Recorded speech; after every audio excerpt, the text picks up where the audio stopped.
Hold on. Should I visit the museum on the south shore of Conuco? You were asking a history major if you should visit a museum? The answer is obviously yes. What's it about? A long time ago, it was owned by the Castillos. In 67, the legends torched the place. In 73, it was repaired and turned into a museum that celebrates the legends. You sure know a lot about it. Mi mama was the curator back in the day. I worked there for a couple summers. How come you don't work there now? Ha!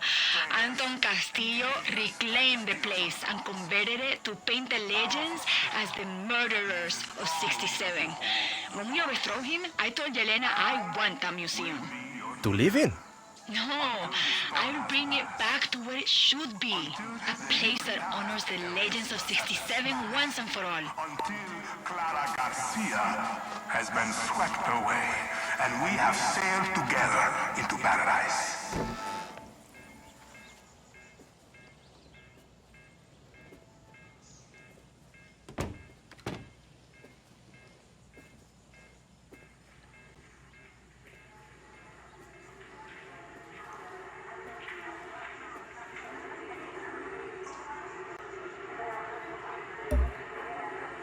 Our revolution begins with the seduction of the weak.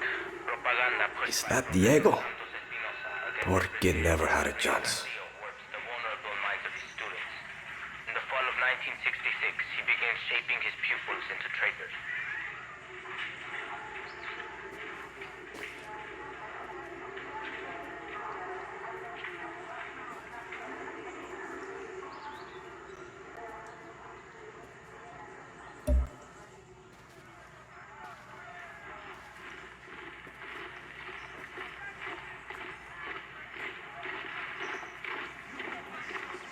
Following a violent protest, the terroristas flees Yara. While overseas, they partner with enemies of Yara and foreign American spies. They are given weapons and equipment. Their goal? Destabilize our beautiful country for cash and invite colonial invaders into Yara.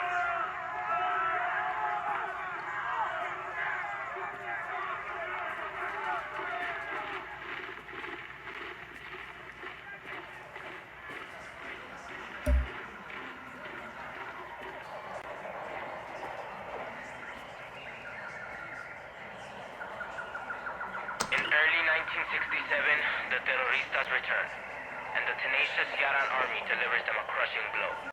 Defeated, the cowardly terroristas crawl into the dense jungles of Este's mountains to lick their wounds like dogs.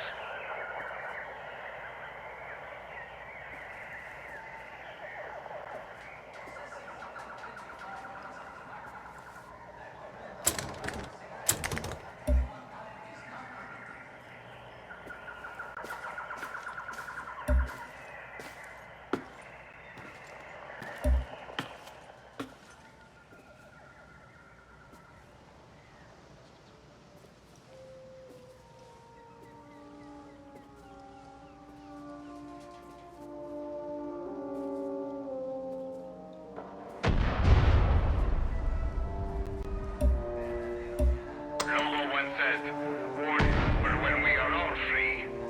Of course war is brutal. Civil war extremely so. Killing our countrymen, misguided sons of a broken dream. They bled, like us, but they would have made us bleed in the service of a dictator. But sometimes, war can be beautiful. There is something primal in all of us that yearns to fight, to win, to have proven our principles. I will not say whether or not it is right, but I will say it is desired. January 26, 1967, the true beginning of civil war. After weeks of hiding offshore, Espinosa's terroristas land on Yaran soil, not far from this very villa. Yara's true army is ready to meet them, and deals a devastating blow. The few remaining terroristas retreat.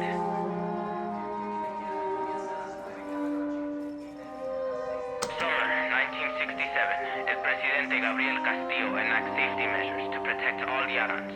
But the terroristas continue to create illegal protests and cause violent battles. One agitator, Teresa Loquimama Morena led an assault on Concepcion, taking the city and the peaceful Yarans in it as hostages for their political aims. March 15, 1968, the Los Idos de Marzo offensive. Santos Espinosa, accompanied by his favorite student traitors, the terroristas Lucky Mama, Lorenzo, Lobo, and El Tigre, began to assassinate key government officials. Despite offers from the legitimate Castillo government to negotiate, the terroristas march on Esperanza.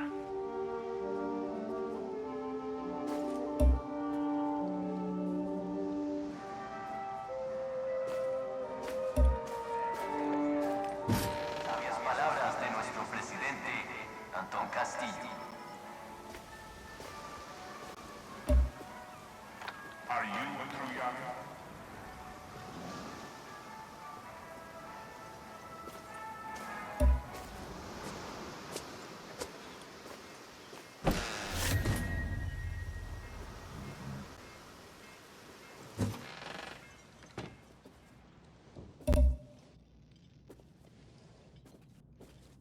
Santos Espinosa manipulated the hearts and brainwashed the minds of Yarans through his careful selection of corrupt officials. These traitors, El Tigre, Loki Mama, Lorenzo, and Lobo, gained fame through their seduction of the Yaran people. Most of what you have heard about them is lies. Never forget they are traitors.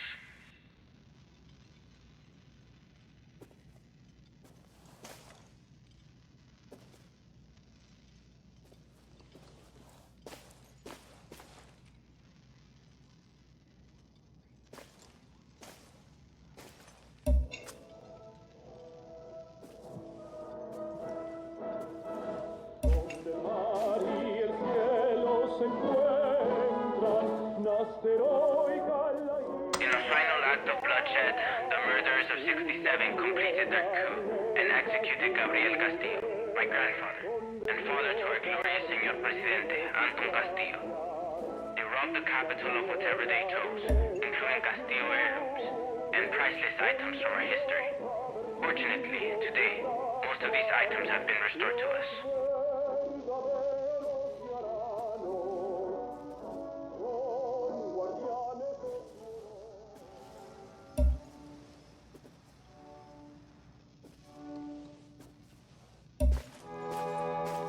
Not long after Santos Espinosa died, Yarans gladly elected our glorious Señor Presidente Antón Castillo.